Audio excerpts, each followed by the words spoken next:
It is a big headline. You may have seen it already. U.S. regulators grounding Boeing's 787 Dreamliner, the plane on which the company has staked its future.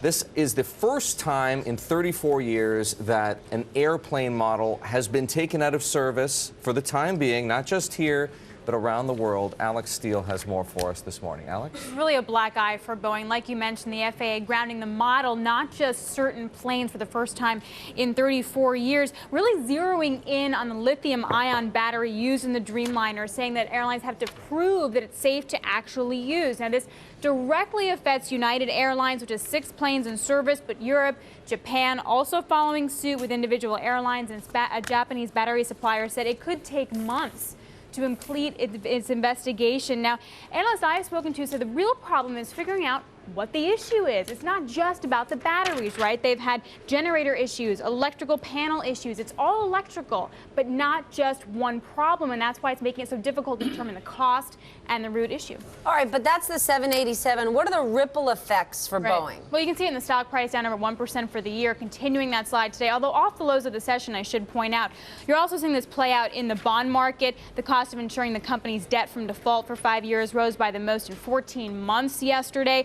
Moody's saying the issues with the 787 are credit negative. Stock downgraded from BB&T to S&P Capital IQ. Now, BB&T points out that it's not an easy fix. If you put in a new battery in the plane, it might actually fix the problem, but it might mean the plane's going to fall short of performance. I mean, the battery's in there for a reason. Part of it is to conserve fuel. Boeing has promised a 20% gain in fuel efficiency with this plane, part of that being the battery issue.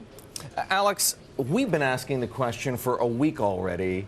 When are airlines going to start canceling orders for the 787? Right. And just about every single expert who has come on to talk to me and Stephanie has said, oh, no, you're premature.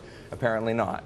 Well, to be fair, Qantas did cancel 1 order out of 15. We found that out about half an hour ago, but that was already scheduled back in 2012, so reportedly not linked to the issues with this Dreamliner, although you have to wonder, why did they release it today of all days? Now, I've been talking as well to analysts saying it's completely unrealistic that they would cancel orders. Anyone who says so is just sort of being alarmist. But, you know, it is a question to ask, and there are a lot of big consumers. Al Nippon is waiting for 49 planes to be delivered, already has 17, a total of 66 planes. Air India is a huge consumer. Qatar, a huge consumer.